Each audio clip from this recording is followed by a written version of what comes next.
guys, welcome back to our video. My name is Lindsay, I'm the fantasy fan. And I'm Danielle, your resident romantic, and we are friends Till the book ends. And today, Danielle and I are going to be talking about our favorite authors. So we just kind of wanted to give the credit to the shout out that these authors deserve because they have special places in our little cold dead hearts. Yeah, so we're just going to go ahead and talk about some of our favorite authors. We talked briefly about them in one of our introductory videos, like in November, but some of us have gained new ones over the past 6 months of reading, so we're just going to talk about them real quick, talk about why we love them, and let us know if you guys have the same or others. Lindsay? So, I guess we should both talk about the first person because we knew ahead of time that we were both going to choose Jennifer L. Armentrout, which I think is funny because we're both picking her for, like, different series. Yes. Kind of. So I pick her because she is my overall #1 favorite author. I did the math before this video. I have 15 books by her. Oh my god. Yes. That's a lot of books. I did not choose her for one. Okay, so I first was introduced to her with the Lux series, but I have read other paranormal romances by her, both young adult and adult. I've read her young adult standalones. I've read her adult standalones. I just think she is an all-around exquisite author. I think that no matter what she writes, she cannot go wrong. And she is absolutely the standard that I hold other paranormal writers up to. So that is why I love her. You can never go wrong with JLA in my book. Yeah, I think that she does a really good job of writing interesting love character, like interesting character dynamics and interesting kind of love dynamics because I read the Locke series and I really liked the first couple books, then I never finished the series. You never finished the series? No, because it started to drag a little bit. But Fake fan! Shut up. I love the White Hot Kiss series with Roth and Layla. Love them. She does a great job of crafting the perfect bad boy. Damon, Roth, Hawk, all of them fit in the general same category, but they're all different and they're all perfect. Yes, there's also another... My book boyfriends. There's another series I've read by her. I want to say it's called the Half-Blood series, but I might be wrong. Oh, yeah. She made another great bad boy in that one. So she writes a bad boy well. I also think that she's really good at writing multiple, like, series and standalones without getting exhausting as a author-reader relationship. Like, I've read all of her paranormals, except for the new one, and none of them are, like, repetitive. They're all different plot lines. They're all so unique, and I'm like, let's go again, JLA. What you got for me this time? She's pretty awesome. So we knew that was going to be our author in common. Yes. So. Absolutely. We love you, JLA. Alright, so pretty close up there with JLA would be my girl, Colleen Hoover. I've talked about her a lot in some of her recent videos. I just think she is so awesome at writing contemporary fiction, also some contemporary romance. I've read Maybe Someday by her, as well as Confess.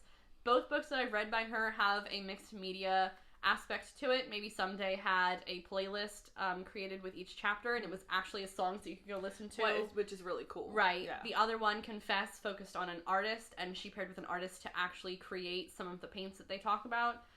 So I think that it's really awesome. I haven't read some of her other books yet, but I would guarantee they have mixed media in it as well. I just think she writes it so well and so raw, but also so intriguing. Like, every book I've read by her is so bingeable. They've been 5 out of 5, and I just can't get enough of it. Like, I eat it up. And she writes a lot of books, so you've got a lot to go through. I think more love for Colleen. Yes, I think I have 7 of her books, and that's not even all of them. Also, one of our viewers, Catherine, she commented that there was the Slamming series, which I'm also excited to read about her. So I just can't get enough. It wouldn't be a favorite authors video if I didn't talk about my girl, Jane Austen. She's like the oddball out, I guess, in my list of like favorite authors, obviously, because she's a classic author.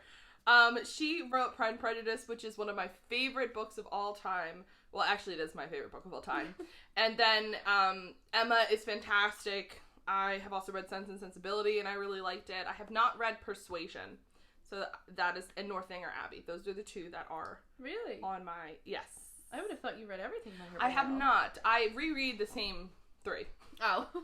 At first I just reread Pride and Prejudice, and then I would reread Pride and Prejudice and Emma, and then I added Sense and Sensibility. So, okay. So the point is that I love her. She writes these fantastic female characters that are not bound to the typical expectations of that time period. Like, they're witty, they're funny, they're smart, they have interesting hobbies, they like to read, and they're great, and they're all multifaceted, and the love interests are really cute. I mean, Dorothy's the best, and I don't know, and I love Emma too. I just think it's really funny because you can see clearly where modern day authors and filmmakers even like directly take inspo from these books, and you see those things like Clueless is Emma. You know, you see all of these modern day people take inspo from her because she was awesome.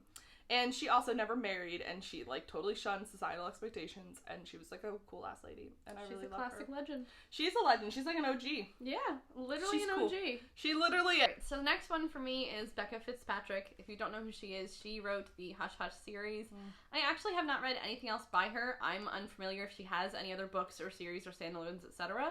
I am probably going to take it upon myself to actually look into her after this video to see if there are any more by her. The reason she's on this list is because Hush Hush was the very first series that I read where I found out I was enjoying YA fiction. I liked paranormal. I loved the romance aspect. I like to attribute the Hush Hush series as creating me as the hopeless romantic that I am today. And I love it for it. I think Becca Fitzpatrick wrote it in such a beautiful way.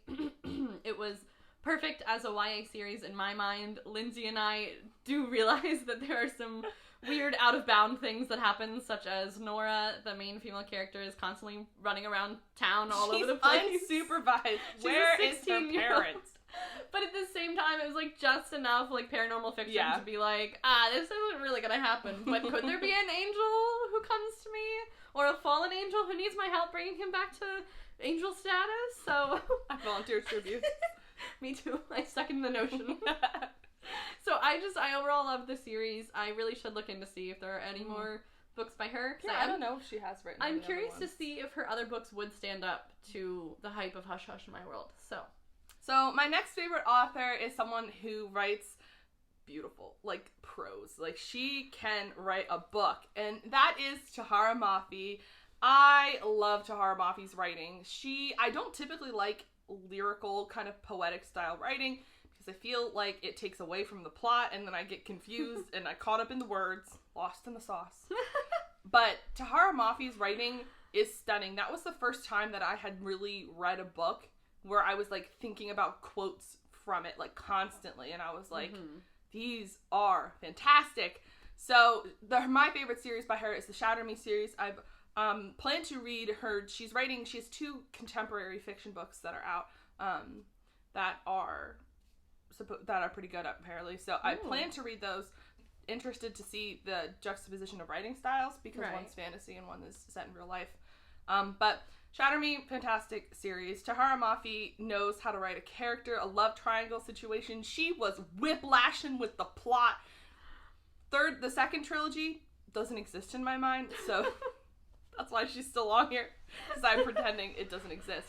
But Tahara Mafi can write some fantastic characters, and damn, I never get tired of rereading the book because I notice new phrases pop out to me or new sentences or little breadcrumbs. Yes, little breadcrumbs that really I'm like stand out. I'm like, I never noticed that before, or I didn't remember reading that part because it was so beautifully written. So she gives me warm, happy feelings inside. It's like when you listen to one of your favorite songs over and over again, and then like each time you like notice different parts of it. Like you notice the drums again or the guitar. Exactly. Yeah. Symphony. The next one for me is Katie McGarry. I think I have like 9 books of hers. Wow. She's You're a collector. I am. She is just an incredible author. She writes books a lot of times in the styles where you don't have to read them in a certain order to know what's going on, but each character overlaps into the next one. Oh, I love that So she has kind of these series where 3 books, the characters overlap, and then another 4 books, the characters overlap, and they're 2 different stories. I've read all of the books by her as far as I know. I think there was one recently that came out that I haven't read yet. But she writes it so well, and they're all young adult romances. It also has a little bit of the style of Becca Fitzpatrick where it's like, what are your parents?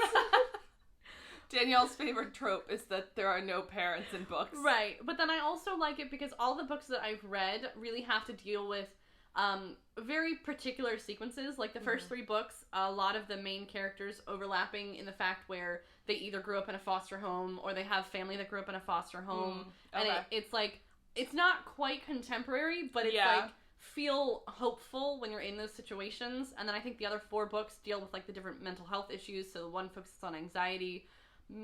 I don't want to say one focuses on depression, but they take like these kind of important topics that you may hear of when you're growing up and like kind of remind you that there are things to get through it, while also making a really fun, adventurous young adult romance. So I think she's a really, really great author. And if you have not heard of her or read from her, you should absolutely go check her out. That's a resounding endorsement there. Absolutely. I've ever heard one. Yes. So my next author is probably on a lot of people's lists, and honestly I feel very basic for including her, but that's Sarah J. Maas. I am trash for Sarah J. Maas. I have not finished her Throne of Glass series. I've only read the first book, but I have the second one on my shelves, and I've been saying I've been planning to read it since February, so here we are, it's May. But I love her mostly for her Court of Thorns and Roses series and for her House of Earth and Blood new book that came out last year, which, are we getting a sequel this year? The world may never know. But that adult fantasy book that she wrote was so surprisingly good. So I love the second book, A Court of Mist and Fury. That is just, that book makes my heart pound, like, when I think about it. She elicits, like, literal physical reactions from me when I'm reading. Like, I'm, like, hyperventilating during that book specifically. But the conclusion to that first trilogy was really good, and she just released A Court of Silver Flames, which is on my May TBR. I will get to it.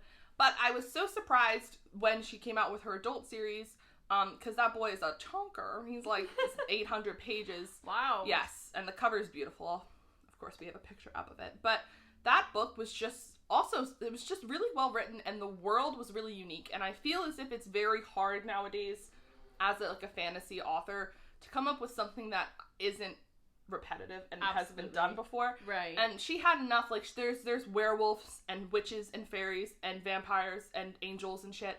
So there's a whole bunch of creatures that we've seen before, but set in a timeline that's unique, with all these plot twists that I really didn't see coming, and I felt as if overall it was just something that really, like, it captivated me, and it was like, I flew through that book. It was like 800 pages, so that's a testament. But she, I'm really excited for the second book to come out in that series, because it means that I need to do a reread of the first book, so I can be back in the same world again, and I'm really interested to see where those characters are going. But she does a really good job of putting a twist on a classic kind of fantasy situation that makes it feel new. You're never going to get through your 150 books. You have so much Sarah J. Maas to reread. I know, I have so much Sarah J. Maas to read that I'll just never read any of the other books I own. Which, you know what, is totally okay. It's fine. It's absolutely I will be okay. crushed to death by her books. And the last of my favorite authors that I'm talking about today is Cressley Cole. We have talked about her before. Lindsay and I are in love with the Arcana Chronicles series. Yes. We are still waiting on the last final book for it, but I guess it is the kind of book that you're okay to wait for it, because the series has been so good. Her other series, the next book was supposed to come out like years ago too. Right. So she's got something going on. Right. She's got some explaining to do. She really does. But we love her anyway. The Arcana Chronicles are just such what I find a unique and incredible kind of paranormal. Would you? Like dystopian paranormal. Right. Like how many? I mean, I know that there are a lot of takes on tarot cards and stuff, but I just feel like this one really drew me in. This was like the first, I feel like. Yeah. This was like the OG kind of series for it. Lindsay has also hyped up a lot of her like adult books, and I'm very excited to dive into that world of Cressley Cole as well. It's but sexy. As far as I understand it, it's a long, continuous series, right? Yes. So I gotta start at the beginning. But I'll work my way up to it. But yeah, she is definitely number 5 on the favorite authors list. So my last favorite author is a newer author to me, but I just had to put her on this list because her books are so bingeable. And that is Holly Jackson. So she wrote A Good Girl's Guide to Murder and Good Girl, Bad Blood, which are both like sequels, or they're set in the same world. And, my condition to being a favorite author is that I had to have read at least 2 books from them. She only has 2 published here in the US currently because she is a British author. Actually, I think she has other books and other series, but from that series, the first 2 are out, and then the third one's supposed to come out this year. However, I have noticed that there is a publishing delay because the second book in that series came out in the UK in September of 2020, and the second book came out in the US in like March of 2021. Rude. So that was very rude. But that book follows Pip, who's like a detective, like a girl detective, teen detective.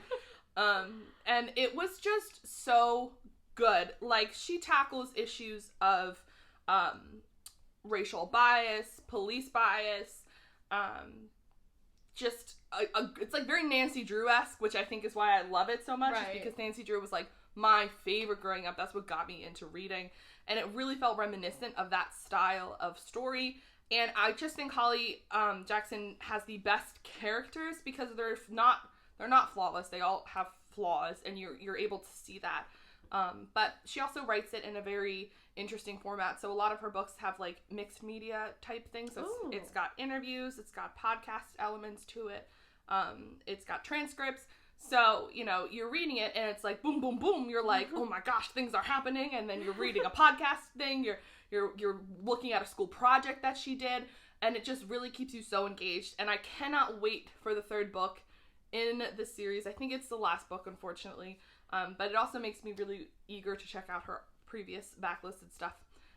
So nice. Holly Jackson, exciting. Welcome to the faves list. Welcome to the group. Welcome to the group chat. So thank you so much for watching our video today. Let us know what some of your favorite authors are. Absolutely. Yeah, or if you like any of Danielle's favorites or any of my favorites. Or are you part of the Danny squad? Yeah. Are you part of the Lindsay squad? Or are you part of the JLA JLA crew for like days. So make sure to leave a comment down below and let us know. Once again, thanks for watching, and we'll see you guys in our next video. Bye. Bye.